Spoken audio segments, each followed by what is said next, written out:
Buenas noches, aquí estamos en otra entrega de nuestros viernes de cuentos. Hoy seguimos con la literatura policial y nos vamos para el oriente. Nos convoca el autor Ryunosuke Akutagawa con su cuento En el bosque. Ryunosuke Akutagawa nació en Tokio en 1892 y se suicidó en 1927.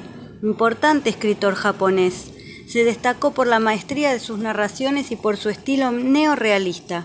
Entre sus libros pueden citarse La nariz, Figuras infernales, El engranaje, El tabaco y el diablo, Capa, Sombras de farol, Flores de la noche, Vestido de primavera, El abanico de Conan, El hombre del oeste, Los engranajes, Cuentos grotescos y curiosos y cuentos breves japoneses. En el bosque fue publicado por primera vez en 1914.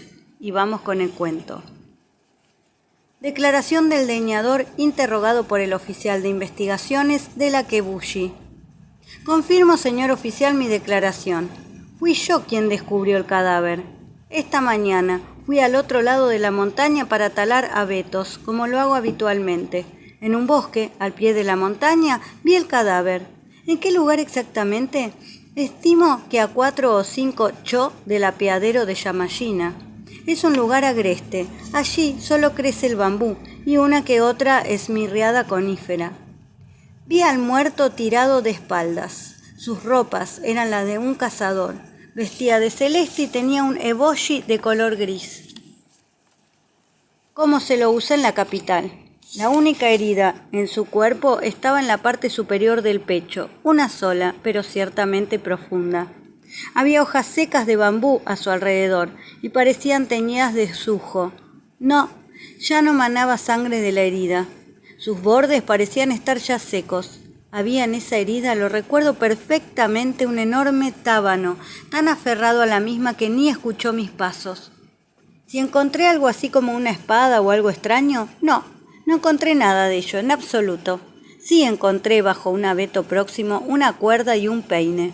Es todo, señor oficial, lo que encontré en los alrededores, pero noté que la hierba y las hojas secas de bambú tenían pisadas en todas direcciones. El muerto, antes de expirar, habrá opuesto mucha resistencia. ¿Si había algún caballo? No, señor oficial, no es el tipo de lugar a que se pueda llegar a caballo.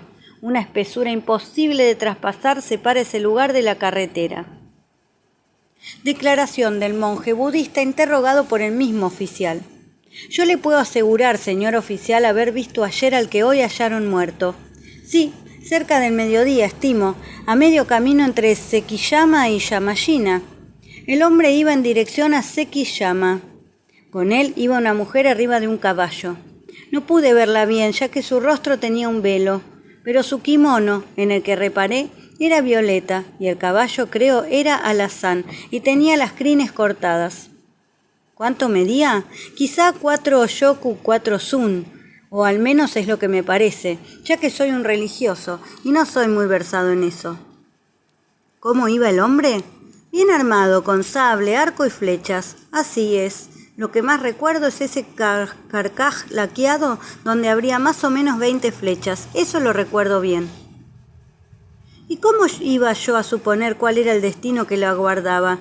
La vida es en realidad como el rocío, es como un relámpago, o... Lo siento, no encuentro las palabras justas para decirlo.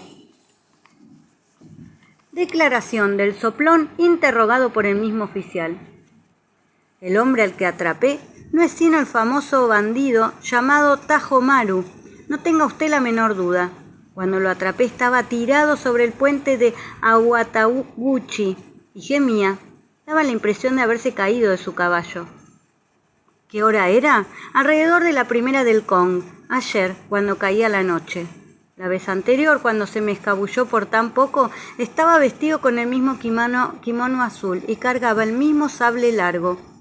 Mas esta vez, como a usted le consta, señor oficial, también llevaba arco y flechas. ¿Que el muerto tenía las mismas armas? Entonces, ¿qué duda cabe? Tajomaru es el asesino. Y es que el arco forrado en cuero, el carcaj laqueado en negro y 17 flechas con pluma de halcón, todo eso lo llevaba con él. El caballo era además, como usted dijo, un alazán y tenía las crines cortadas. Parece que su destino era ser apresado gracias a ese animal. El caballo arrancaba la hierba próxima al puente de piedra, al borde de la carretera. Sus largas riendas se arrastraban por el suelo. Tajomaru es reputado como el más mujeriego de cuantos ladrones vagan por los caminos de la capital. El año pasado, hacia el otoño, hallaron muertas en la capilla de Píndola del templo Toribe a una señora que peregrinaba y a su joven sirvienta. Todos los rumores señalaban a Tajomaru como el victimario, y si él fue quien asesinó a este hombre, no es difícil deducir qué hizo con la mujer que venía a caballo. No quiero meter las narices donde no debo, señor oficial, pero opino que vale la pena aclarar este punto. Declaración de una anciana ante el mismo oficial. ¿El cadáver? Sí, señor, el cadáver es el de mi yerno. No, él no era de la capital. Él era funcionario, pero del gobierno de la provincia de Wakasa. Su nombre era Takehiro Kanazawa. 26 años, señor. Esa era su edad. No, ninguno. Tenía muy buen carácter. Un hombre así no puede tener enemigos. ¿Mi hija? El nombre de mi hija es Masago, 19 años. Es una chica valiente, y no menos valiente que un hombre. No ha conocido hombre alguno fuera de Takehiro. Su cutis es moreno y tiene un lunar al lado del ángulo exterior del ojo izquierdo. Tiene el rostro pequeño y de forma ovalada. Takehiro había salido ayer con mi hija, iban hacia Wakasa. ¿Quién podría imaginar tan duro destino? ¿Dónde está ahora mi hija? Debo aceptar con resignación lo sucedido con su marido, pero ¿cómo no inquietarme por la suerte de ella? Señor oficial, escuche el ruego de esta pobre anciana e investigue. Se lo suplico. Averigüe qué pasó con mi hija, aunque le sea necesario arrancar la hierba una a una hasta encontrarla. Y en cuanto a ese bandido, ¿cuál es su nombre? Ah, sí, Tajomaru, lo odio profundamente. No solo asesinó a mi yerno, tal vez hasta... Las palabras de la anciana fueron ahogadas por sollozos. La confesión de Tajomaru. Al hombre sí, a él lo maté, pero a la mujer no. ¿Dónde está ella entonces? Yo no puedo saberlo. ¿Qué es lo que esperan de mí? Escúchenme. Jamás, por medio de torturas, aun por las más atroces que se les ocurran, podrían ustedes hacerme decir lo que yo ignoro. Nada tengo que perder, así que nada escondo. Ayer, después del mediodía, me topé con la pareja. Pude ver el rostro de ella porque un soplo de viento levantó su velo. Sí, solo fue un instante. Al otro segundo ya no era posible verlo. Por lo breve de esa contemplación, sin duda, ese rostro se me hizo tan hermoso como el de Bosatsu. Y de golpe tomé la resolución de apoderarme de ella, aunque tuviese que asesinar a quien la acompañaba. ¿Qué? No, asesinar a un hombre no es cosa de tanta importancia como a ustedes les parece. Raptar a una mujer por fuerza supone matar a su compañero. Yo mato, pero lo hago solo con el sable colgado de mi cintura. En cambio, ustedes matan a través del poder, del dinero y hasta con una apariencia de bondad. Cuando ustedes matan, la sangre no se vierte, la víctima sigue viva, pero no la mataron en menor medida. Viendo la gravedad de la falta, yo me pregunto quién es el más criminal. Sonrisa de ironía. Claro que mejor es obtener a la mujer sin tener que asesinar al hombre. El humor de ese momento me inclinó a intentar llevarme a la mujer sin tener que en lo posible asesinar al hombre, pero como no era viable hacerlo en el transitado camino a Yamashina, me las ingenié para llevarlos a las montañas. No fue difícil, me hice pasar por otro viajero y les dije que allá en lo alto de la montaña ya había descubierto una vieja sepultura con una gran cantidad de sables y de espejos. Les dije que para que no los vieran los envidiosos yo los había enterrado al pie de la montaña, en un bosque. Les dije que yo buscaba comprador para ese tesoro, que lo estaba ofreciendo a precio vil. El hombre se mostró muy interesado por la historia. Después, ¡qué terrible es la codicia! Antes de que pasara media hora, la pareja ya marchaba a mi lado en dirección a la montaña. Una vez frente al bosque, les dije que había enterrado los tesoros por allá. Les pedí que si querían verlos siguieran mis pasos. Los cegó la codicia. Por eso él no encontró causa alguna para dudar de mí. La mujer, en cambio, decidió esperar sobre su caballo. Entendí su reacción porque el follaje es muy cerrado, y esa era exactamente la actitud que yo aguardaba. Así que quedó sola la mujer. Yo entré en el bosque y el hombre me seguía. Al principio no había más que bambúes. Luego de un rato de marcha, arribamos a un claro pequeño, al lado del cual se alzaban unos abetos. Era el lugar indicado para ejecutar mi plan. Me abrí paso entre la hierba y lo engañé. Le dije, con apariencia de sinceridad, que los tesoros se hallaban bajo esos abetos, y el hombre no dudó, y fue hacia esos árboles raquíticos. Los bambúes, como digo, iban quedando atrás. Llegamos al pequeño claro que les dije, y ni bien llegamos, me abalancé sobre él y lo tiré al suelo. Estaba armado y parecía un hombre vigoroso, pero para nada esperaba ser atacado. En un segundo lo tuve atado al pie de un abeto. ¿Cómo que la cuerda? ¿No soy acaso un ladrón? Siempre llevo una colgando de mi cintura, lista para tenderla al saltar un cerco o para cubrir necesidades por el estilo. Tenía que impedir que gritara. Entonces le llené la boca de hojas secas de bambú. Una vez que estaba bien atado, regresé al borde del bosque por la mujer. Le dije que me siguiera con la excusa de que su marido había sufrido un extraño ataque y estaba enfermo. Claro que me creyó. En un segundo se libró de su ichimegasa y se metió en el bosque conmigo, aferrada de mi mano. Mas cuando vio al hombre atado al pie del abeto, sacó un puñal que tenía escondido desde no sé cuándo entre sus ropas. Jamás vi una mujer tan aguerrida. A menor distracción me hubiera costado la vida. Ese puñal se me hubiera clavado en el vientre. Aunque reaccioné muy rápido, fue difícil para mí esquivar su irascible ataque. Pero por algo soy el famoso Tajomaru. Así que conseguí desarmarla y sin siquiera verme obligado a usar mi arma. Una vez desarmada, por dura que haya querido mostrarse, nada podía hacer. Yo obtuve de ella lo que ansiaba y sin tener que cometer un asesinato. Sí, como lo dije, sin cometer un asesinato. Ya digo que yo no tenía ningún motivo para asesinar a ese hombre. Yo ya estaba por irme del bosque y por dejar a la mujer mojada en lágrimas. Pero ella se arrojó a mis brazos como si estuviera loca. Hablaba entrecortadamente, decía que no deseaba mi muerte o la muerte de su marido, que no podía sobrellevar su vergüenza ante dos hombres vivos, y que eso sería peor que la muerte. Mas esto no fue todo. Jadeante, dijo que ella se uniría al que sobreviviera al otro. Fue solo en ese momento que sentí un verdadero deseo de ultimar a ese hombre. Presa de oscura emoción, Tajomaru tembló. Al escuchar que lo que les narro, tal vez puedan creer que yo soy un hombre mucho más cruel que ustedes. Pero es que ustedes no han visto el rostro de esa mujer. No, no lo vieron. No vieron sobre todo el fuego que destellaba en sus ojos cuando me lo rogó. Nuestras miradas se cruzaron y en ese instante sentí el profundo deseo de que fuera mi mujer, aunque el mismo cielo me pulverizara. Y no fuese, lo juro, motivado por la lujuria baja y reprobable que ustedes estarán imaginando. Si en ese crucial momento yo me hubiera dejado conducir solo por el instinto, sin duda me habría ido lejos, luego de deshacerme de ella con un buen puntapié. Y de seguro no habría mancillado mi espalda con la sangre de aquel hombre. Pero el caso es que entonces, al mirar a la mujer en la penumbra de aquel bosque, decidí no abandonarlo sin ultimar antes a su marido. Pero cuidado, aunque mi decisión estaba tomada, yo no lo iba a matar así indefenso. Aflojé sus cuerdas y le lancé el desafío. Sí, la misma cuerda que ustedes encontraron al pie del abeto y que yo olvidé recuperar. Furioso el hombre gritó la espada de su vaina y sin pronunciar palabras se lanzó sobre mí. ¿Qué otra cosa queda por contar? Ya ustedes conocen el resultado. Era el 23º asalto y mi espada le agujereó el pecho. Recién en el 23º asalto sentí una profunda admiración por aquel hombre. Nadie, antes que él, me había podido resistir más de 20 asaltos. Tajomaru suspira con calma, y mientras el hombre se iba desangrando, volví mi cara hacia la mujer. En mi mano estaba todavía el arma ensangrentada, pero ella había desaparecido. ¿Para dónde podría haber escapado? Comencé por buscarla entre los abetos, pero el suelo tapizado de hojas secas de bambú no mostraba ningún rastro. A mi oído solo llegaba un sonido, el de los estertores del hombre en agonía.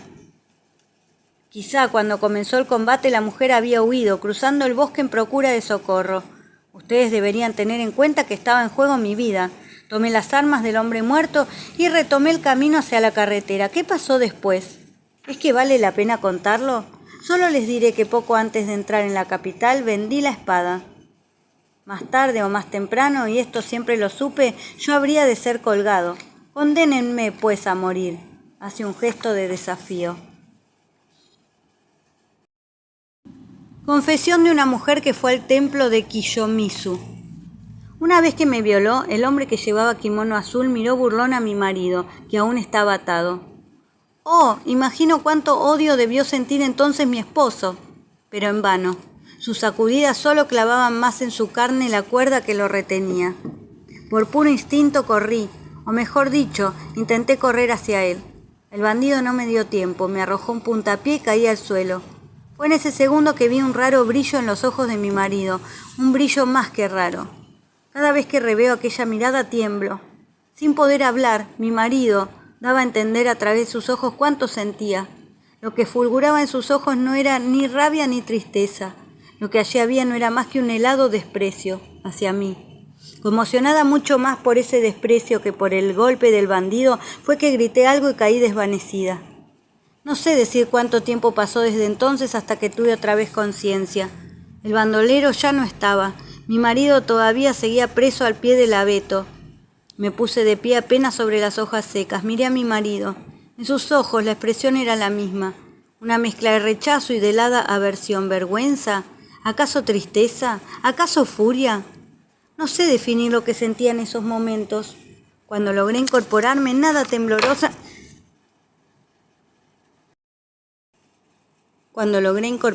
toda temblorosa, me acerqué a mi marido y le dije: Takehiro, luego de lo que he sufrido y en esta terrible situación, sé que ya no podré seguir a tu lado. No me queda más remedio que matarme aquí mismo. Pero también exijo algo de ti, exijo tu muerte. Fuiste testigo de mi vergüenza, no puedo permitir que me sobrevivas. Aquello se lo grité, inmóvil. Él continuaba mirándome como lo había hecho antes, con desprecio. Contando los latidos de mi corazón, miré alrededor en busca de la espada de mi marido. No estaba entre la maleza. El bandido debió habérsela llevado. Tampoco estaban el arco y las flechas. Entonces, y por casualidad, encontré cerca de allí mi puñal. Lo aferré, lo levanté sobre Takehiro y sin soltarlo repetí: «Te pido tu vida, yo de inmediato te seguiré». Fue entonces que él por fin movió los labios. Tenía la boca llena de hojas secas de bambú. No podía hacerse oír, pero bastó un leve movimiento de sus labios para que yo entendiera lo que en verdad deseaba. Me despreciaba, sí, pero al mismo tiempo me estaba diciendo: «Mátame». Casi fuera de mí, le hundí el puñal en el pecho, atravesando su kimono, y volví a desmayarme. Cuando hube despertado, miré a mi alrededor. Mi esposo, como siempre atado, estaba muerto desde hacía ya buen rato. Según su amoratado rostro, los rayos del sol que caía y atravesaban los bambúes rosados como las ramas de los abetos, esos rayos contorneaban su cadáver. ¿Qué me pasó después?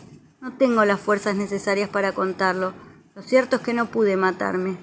Apoyé el filo del cuchillo contra mi garganta. Me lancé a una laguna en el valle, que no he probado. Pero como ven, sigo con vida. Por lo tanto, no tengo motivo alguno para jactarme. Esboza una triste sonrisa. Quizá hasta Basatsu, la de misericordia infinita, no dudaría en abandonar a una mujer como yo. Mas, ¿qué podía hacer una mujer que mató a su esposo, que fue violada por un bandolero? ¿Qué podría hacer? Aunque sé que yo estalla en llanto. Lo que contó el espíritu a través de los labios de una bruja. Una vez que logró su cometido, el bandido se sentó al lado de mi mujer e intentó consolarla por 1000 medios distintos. Por supuesto, a mí me era imposible decir palabra alguna. Continuaba atado al pie del abeto. Solo la miraba a ella, esforzadamente intentando decirle: «No prestes atención, todo cuanto dices es mentira». Eso y solo eso es lo que yo quería que comprendiera. Mas ella, sentada sin fuerza sobre las hojas secas de bambú, no hacía más que mirar fijo a sus rodillas. Parecía que prestaba atención a lo que decía el bandolero. Al menos a mí me lo parecía. Él, por su parte, elegía cada palabra con destreza. Me sentí quemado por los celos. Él le repetía: «Ahora que tu cuerpo ya ha sido afrentado, tu marido, nada querrá saber de ti». ¿No querrías abandonarlo para ser mi esposa? Solo por causa del amor que me inspiraste hice lo que hice. Una y 1000 veces le repetía sus argumentos. Luego de oírlo, mi mujer levantó la cabeza como en éxtasis. Jamás yo la había visto con una expresión tan bella. ¿Y qué creen ustedes que mi bella esposa le respondió al ladrón delante de su marido inmovilizado? Les diré, le dijo, pues bien, llévame donde tú quieras. Aquí se hizo un prolongado silencio, mas la traición de mi mujer no quedó allí. Si solo hubiera sido aquello, yo no sufriría tanto como sufro en la penumbra de esta noche. Como ya de la mano del bandido iba a abandonar el lugar, se dirigió hacia mí con el rostro lívido. Me señaló con el dedo, sí, a mí, que estaba atado al pie del árbol. Y le dijo, mata ya a ese hombre. Si él permanece vivo, me sería imposible vivir contigo. Y fuera de sí, repitió a los gritos una y otra vez, mátalo, le digo, acaba de una vez con él. Esas palabras, como en un coro, me siguen por toda la eternidad. ¿Acaso salió alguna vez de labios humanos tan cruel expresión de deseos? ¿Escuchó alguien palabras tan malvadas? Palabras que... Se interrumpe, ríe de un modo extraño. Al escuchar esas palabras, el mismo bandido se puso pálido. «Acaba ya con este hombre», esto repetía ella aferrada a su brazo. El bandido no hacía más que mirarla fijamente sin contestarle, y sin más, la arrojó de un puntapié sobre las hojas secas. Y cruzándose sereno de brazos, el bandido me preguntó, «Dime tú, ¿qué es lo que quieres que haga? ¿La mato o la perdono?» Solo mueve la cabeza. ¿Deseas que la mate? Esa actitud habría bastado para que yo lo perdonara. Mientras yo me debatía, ella dio un grito y huyó hacia lo hondo del bosque. El bandido no perdió un instante y se lanzó tras ella. Pero no pudo alcanzarla. Yo, forzosamente inmóvil, contemplaba aquella pesadilla. Cuando mi mujer huyó, el bandido tomó mis armas y sin más cortó la cuerda que me sujetaba, y mientras se internaba en el bosque pude escuchar como en un susurro, «Esta vez es mi turno». Tras su partida, volvió a reinar la calma, pero no del todo. ¿Alguien lloraba? Mientras me desataba, aguzé el oído. Era mi propio llanto lo que yo había oído. La voz calla por tercera vez, es una larga pausa. Por fin y bajo el abeto pude liberar del todo mi dolorido cuerpo. Delante de mí resplandecía el puñal que mi esposa había arrojado. Lo tomé y de un golpe lo hundí en mi pecho. Un borbotón agrio y caliente subió por mi garganta, pero no tuve dolor. Al tiempo que mi pecho se ponía rígido, se ahondaba el silencio. ¡Ay! Ese silencio. Ni siquiera lo turbaba el canto de un pájaro en lo alto de aquel bosque. Solo se desperdigaba, atravesando los bambúes y los abetos, un potrero rayo de sol. Luego ya no percibí ni bambúes ni abetos. Tendido en la tierra me envolvió un pesado silencio. En ese momento, unos ligeros pasos se acercaron a mí. Intenté volver la cabeza, pero ya me hacía suya una negra oscuridad. Una invisible mano desenterraba piadosa el puñal de mi pecho.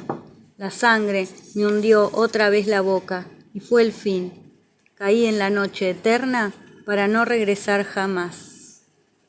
Esperamos que les haya gustado como a ustedes y aprovechamos este cuento también en esta semana que estamos y en este mes que estamos con el mes de la mujer y la violencia de género.